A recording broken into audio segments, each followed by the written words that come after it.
Salutations, I'm Gil. And I'm Gil, and this is Strategic Prepper. Okay, so I'm Gil. We're going to be going over sharpening today. This is going to be really more of an introduction to sharpening. So some guys get really into the sharpening, really granular about it. Guys use Japanese whetstones, Arkansas stones, diamond stones, freehand, all kinds of stuff.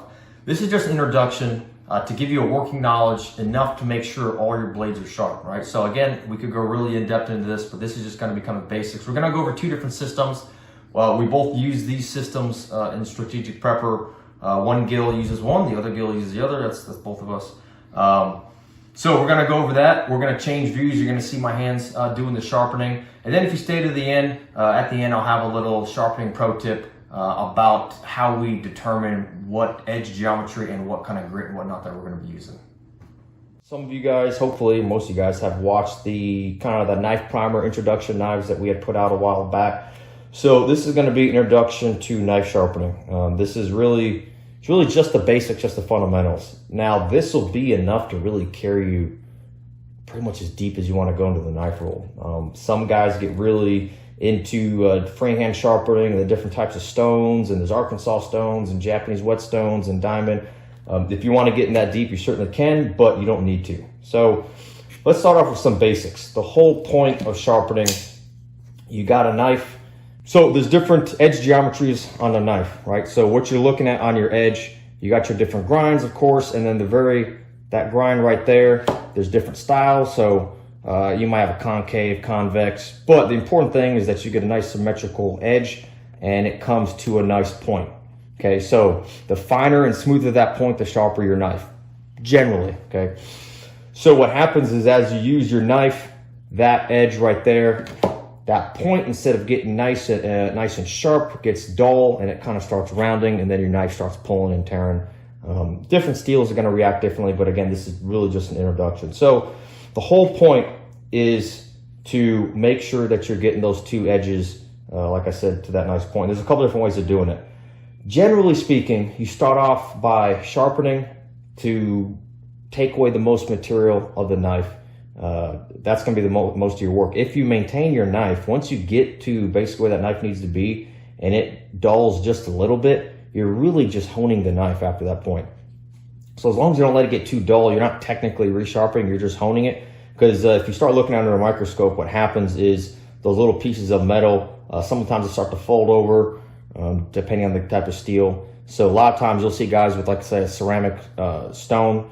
All they're doing is just realigning that edge. And so they're not really taking material away anymore, they're just polishing it. So of course, over time, you look at really old, let's say kitchen knives, they get smaller with age. But if you do it right, you shouldn't have to actually take away material once you get it sharp. So of course, you can go a lot more in depth into that, but we're just trying to cover the basics. So there's two main methods that I'm going to cover.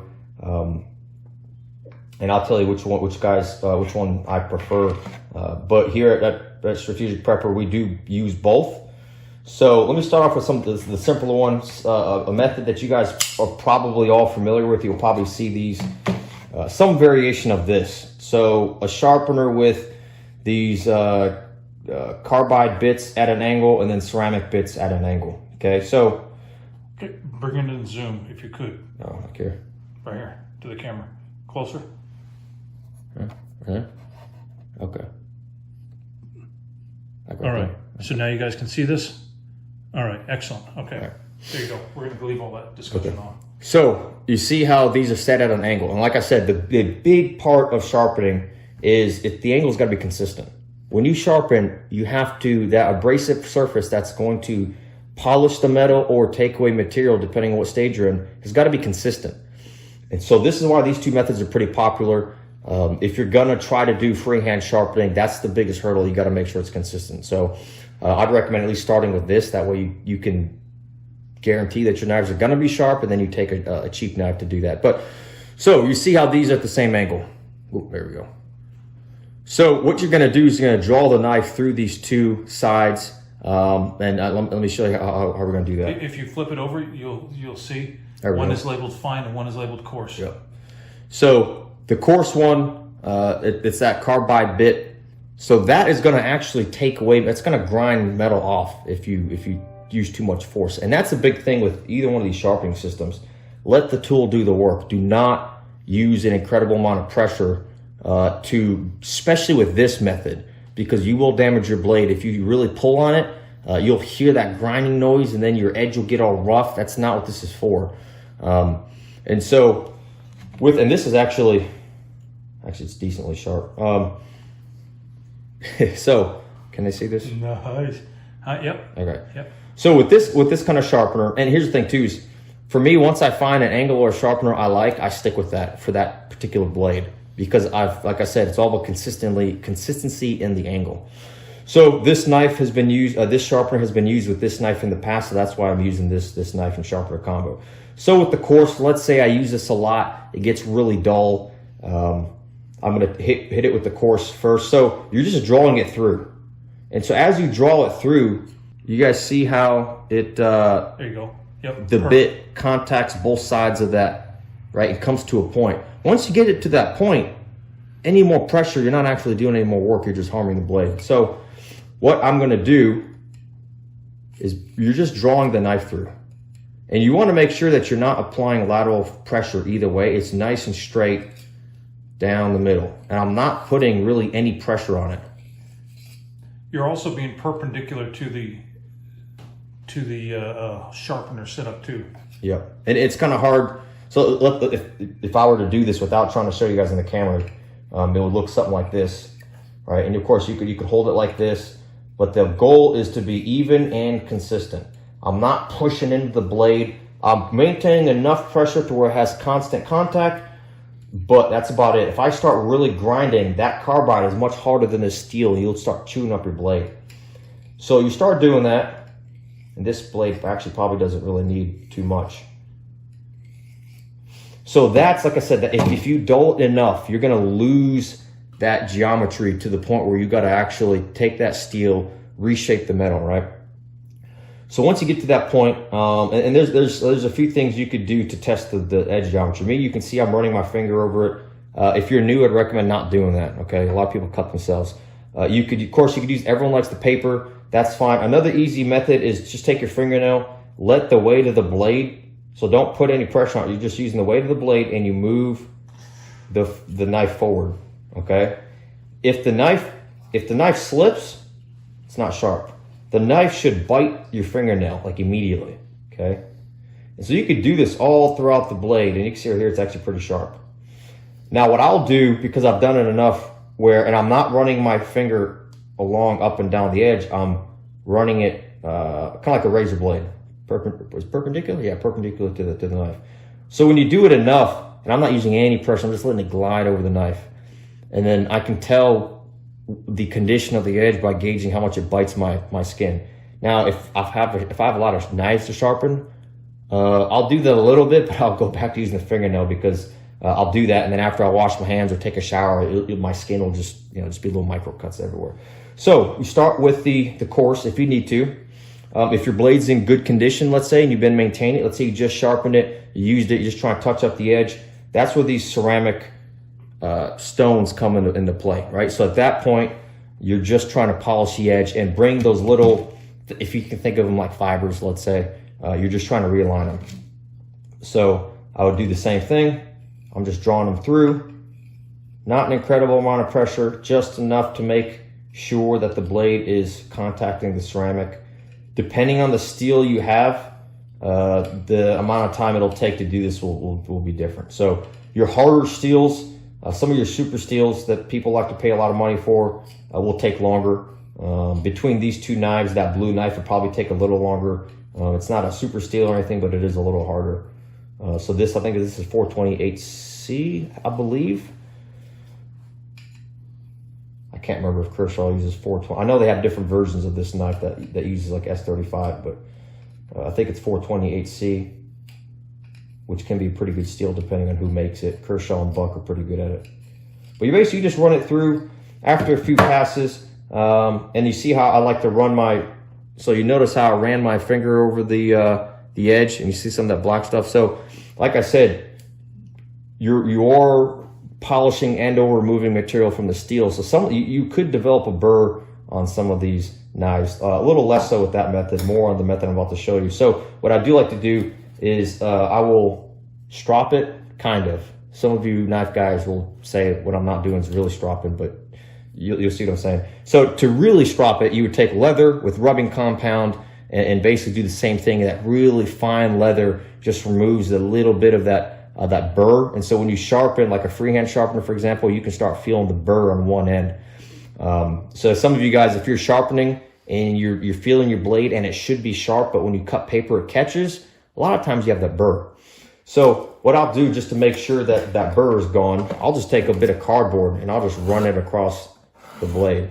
And it'll knock off a lot of the burrs. Again, guys that are really into sharpening won't do that. They'll have an actual leather strop, but this, I find this works perfectly fine for what I'm doing. And then I'll check the edge. Like I said, I like to run my finger across it. You could always use your fingernail. So I'll use this one here. So you see how it bit pretty good all the way up till about here, which makes sense because that gets used the most. So I might come back and hit it with the coarse a little bit. And then hit it with the fine.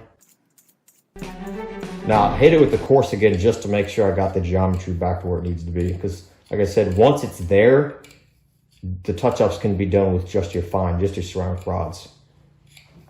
If you're touching this up on a regular basis, you probably won't ever need to use the coarse, but for a few times. And then I'll take all that extra material off if there is any. There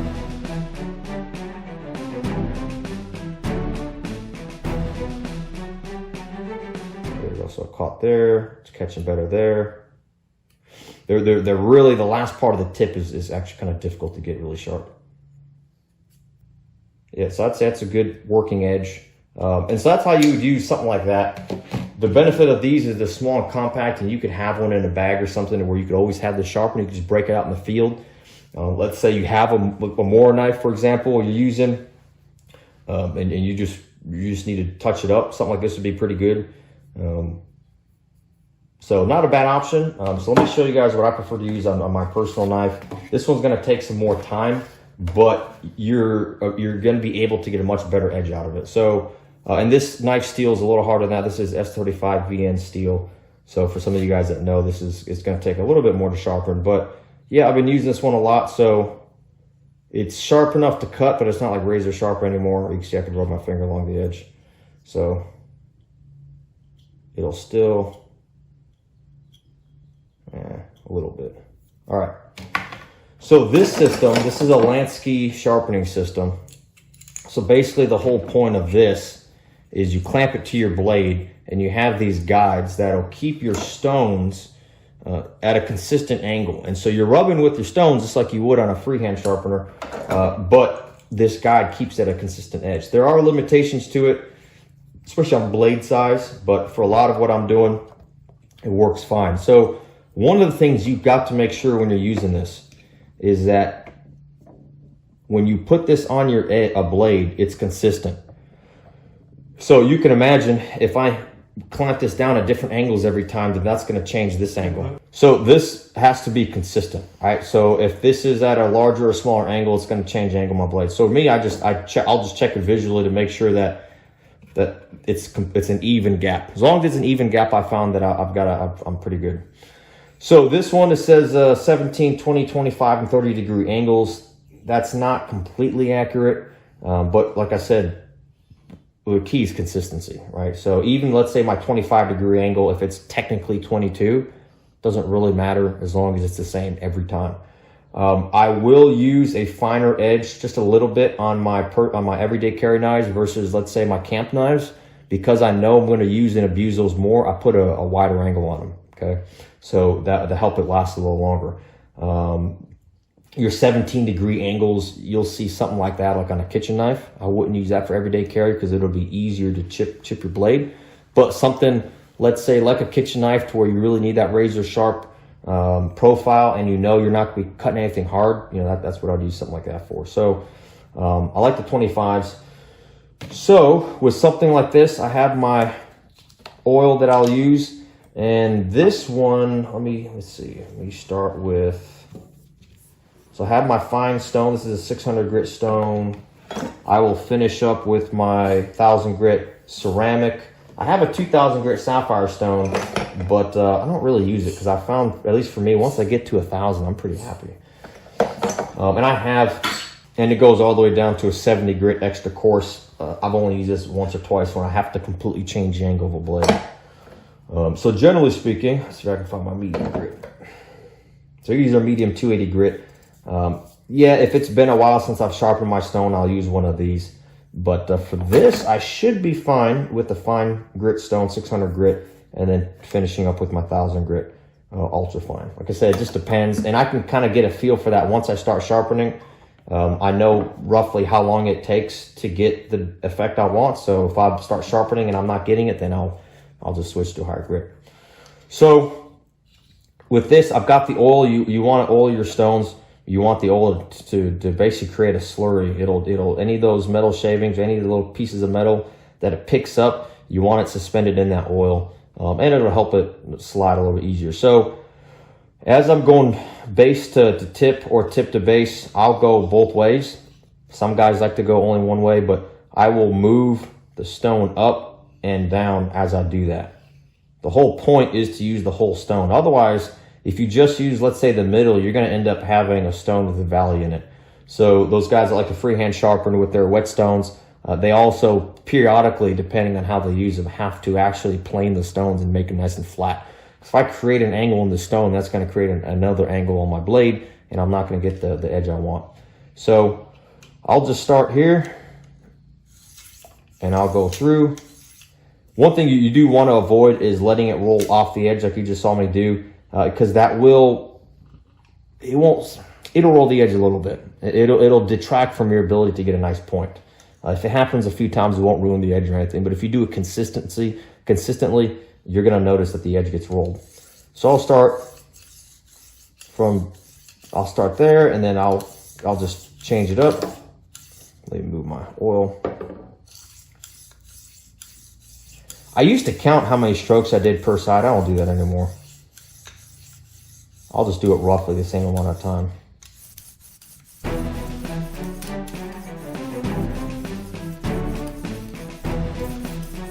I'm making sure, and so you notice how I'm not like really grabbing the stone. I'm not pushing down hard or anything. And they do, let me backtrack real quick. They do make stands for this that you can put on the table. I like to hold it in my hand. But you notice I'm just holding it based on my index finger and my other two fingers here, my thumb. The point is to make sure it's got nice consistent pressure, nothing crazy. You could tell by hearing it, I'm not dragging it real heavy on the blade, but I'm making sure the pressure's even. I don't want it riding one way or the other. It's got to be nice and even. Because remember, I'm trying to mimic a flat or a nice angle on like a whetstone or something. And that's the whole point of this rig, is to keep the angle nice and consistent. And I don't, like I said, I don't roll off the tip, because you're going to roll the edge on your tip if you do that. And so depending on how long it's been since you've touched it up, that's going to change how long you've got to do this step. So, and I'll just periodically go through. Let me grab my paper towel, and I'll look at the edge, and I can kind of tell if it's nice and even. If you're new, you can take a Sharpie and just put it along the edge of your blade, and then as you sharpen, it'll take away, it'll grind out the Sharpie mark, and you can see where the stone's actually hitting. One of the downsides with this system is a lot of your blades, when they come from the factory, the angle at the tip is different. Because what a lot of people do is, as they sharpen on a stone or on a belt, when they get to the tip, they tend to, let's see if I can mimic this, but they'll tend to increase the angle. So a lot of times the angle on your tip is not the same as the angle here. And because this rig keeps it consistent, sometimes you can't quite get the tip angle this right until you actually reprofile. So that's the only downside. It hasn't really affected the usability of my knives that much, but I don't have like a surgical tip on my knives, I guess you could say. Some guys do. The guys that freehand sharpen will have really, really sharp tips, but it hasn't really affected the use of my knives any.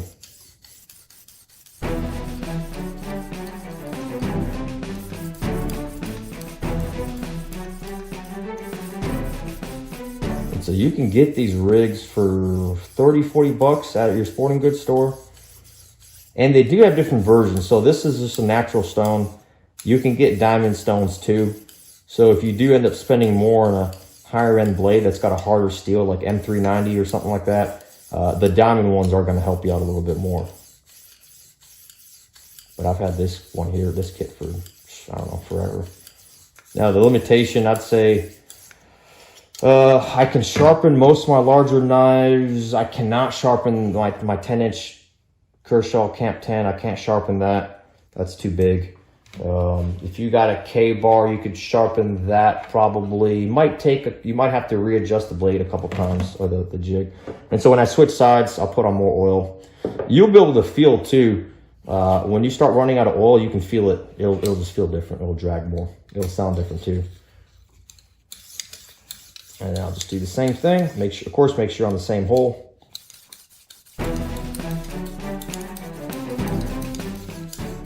Ooh, do not want to do that. So that's one thing to be careful of. I tend to get into a rhythm and then sometimes I get too fast. You can nick the blade, the edge of your blade, right? So if I let it come off and I hit my edge with the stone, that's not good. It's not the end of the world. You can fix it, but just don't get too carried away like I did.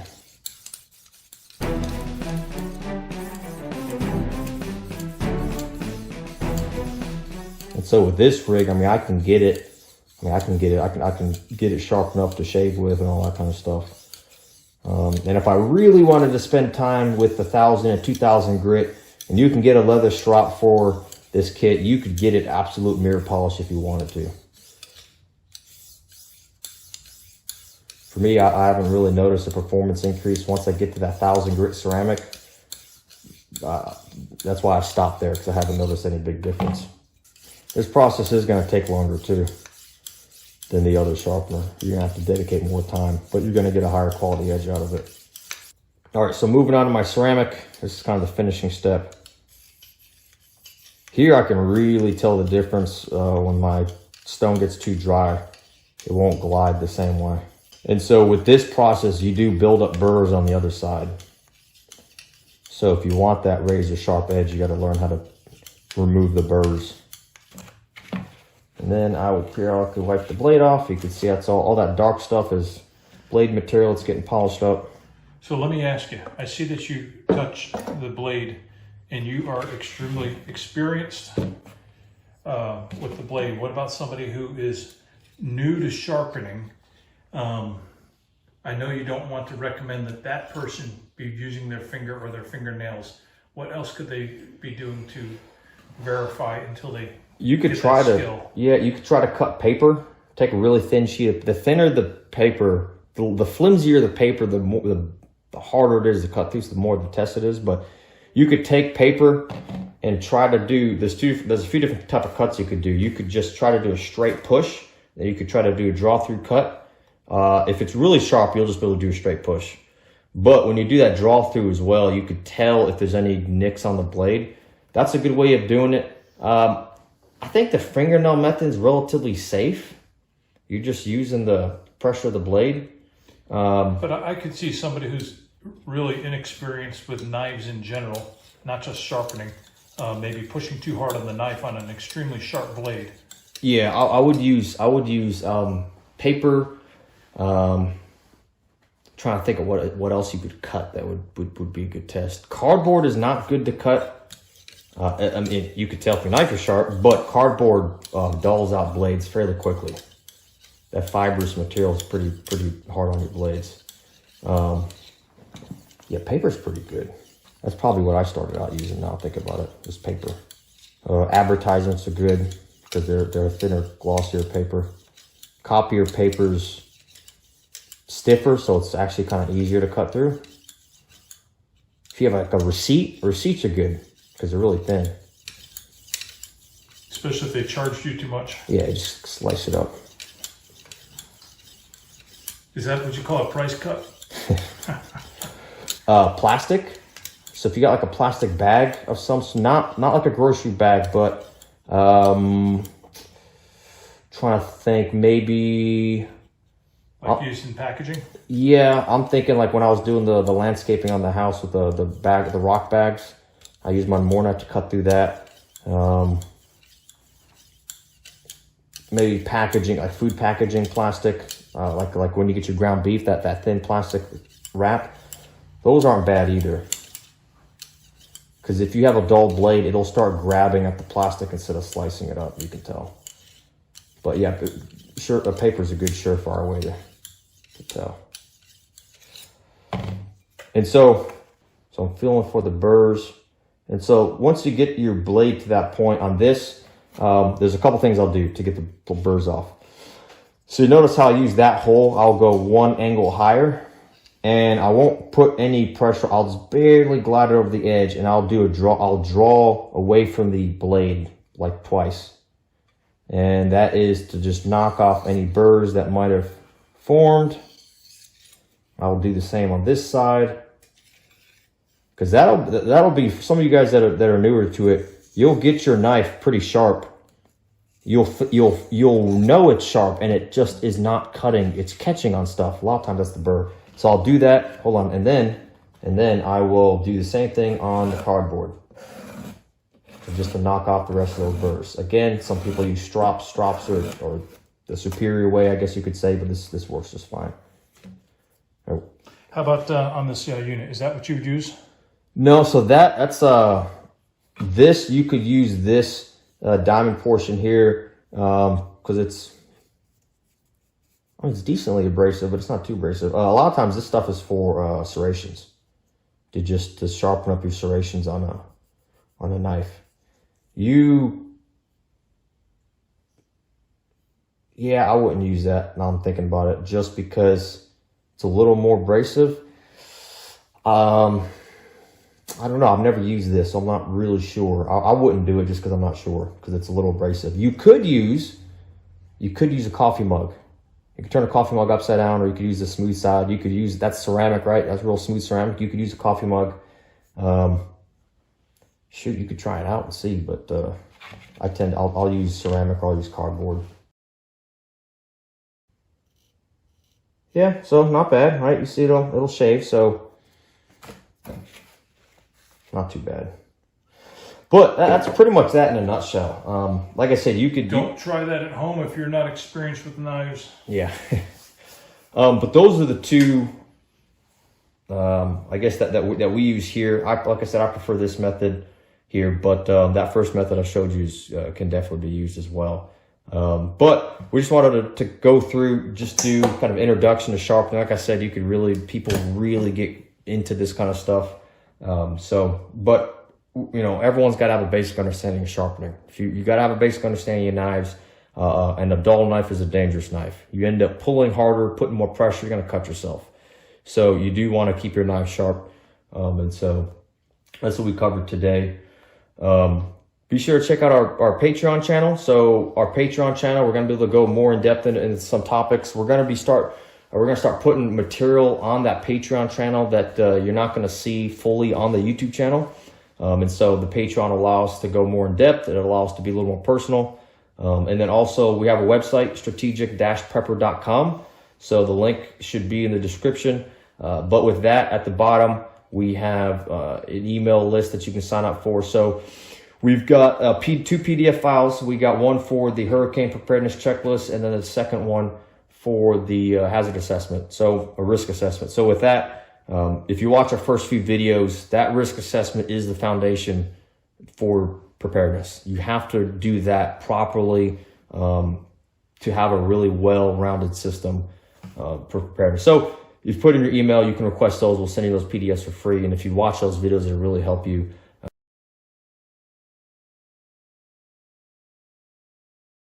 Okay, so right here I'm sharpening my everyday carry knife, and so I use, according to this, it's a 25-degree edge. It's actually a little thinner than that, probably about 22-degree edge. So on your everyday carry knives like this, where if you're not abusing your blade, you know, I'm not cutting hard objects, right? So I'm making sure I'm not cutting into steel or anything like that. You can get away with a thinner edge. Something at 17 degree would be a little too I'd say too fine. On my camp knives, I'll actually go like a 30 degree, right? A nice fat angle, because I'm gonna be hitting wood and all kinds of stuff with it. But also, the big thing too is what I use my blades for is going to determine what kind of grit I finish with. So this is 1000 grit ceramic, and with my everyday carry, I want a really nice slicing knife, really sharp, really fine edge. But if I'm going to be, let's say, cutting rope, something really fibrous, if you look at the kind of the edge underneath the microscope, I want on this kind of knife, I want to have a nice mirror polish as smooth as possible. But if I finish with something like a 600, or I think this is a 280 grit medium stone, the edge underneath the microscope is toothier. Okay, so that actually helps you when you're cutting something like rope, something real fibrous. So if I'm gonna be cutting rope, for example, and I'm sharpening a knife, I'm gonna finish, let's say, with a 280, and then I'm gonna use that, and I'll finish with that. Maybe for something that's a little harder to use, maybe I'm not cutting a rope, but let's say it's a cant blade, or I know I'm gonna be cutting a lot of cardboard, for example, then I'm not gonna be using 1000 grit. For me, I like to finish on those, what was this again, 600 grit. So that is something to think about. General duty knife like this that I'm not really hard using, 1000's great. I love 1000. It's cool. I can shave and I can just slice through stuff. But let's say I'm going to cut a lot of rope, then I go with a rougher grit. It's a little toothier. You can start going on Google. Different types of steels will react differently to different grits, and microscopically the edge does different things. But that is something to think about. The toothier edges with the rougher grits do have a purpose. Like I said, especially if you're going to cut something fibrous like rope, or even certain types of cardboard, though, you do want it a little finer than you would with rope, because what you'll see is the cardboard will, what's the word I'm looking for? It'll kind of clog up the edge almost if it's too toothy. So that's why I'll do the 600 grit. But there's a little pro tip, something to think about as you got your different knives we talked about. Remember one of my videos I said you should have a bunch of more knives, right? They're so cheap, 10 bucks. Man, you can have 10 different more ones, $100. Maybe let's say you get 3. Let's say you start off with 3 more knives. You could have one that's really fine. You could have one just for cutting stuff like rope. You could have another one that's a beater, and you could sharpen all of those to different grits. Be sure to like, comment, and subscribe. So leave us a comment. If you already know, I'm not gonna say who it is, but I know one of you guys is gonna comment, because one of you guys I know is really into sharpening as well. So you're gonna have comments, I'm sure. But leave a comment if this helped, if this didn't help. If you have a question about another system, drop it in the comments. We'd love to hear what you guys think. Be sure to like and subscribe, and stay safe and stay prepared.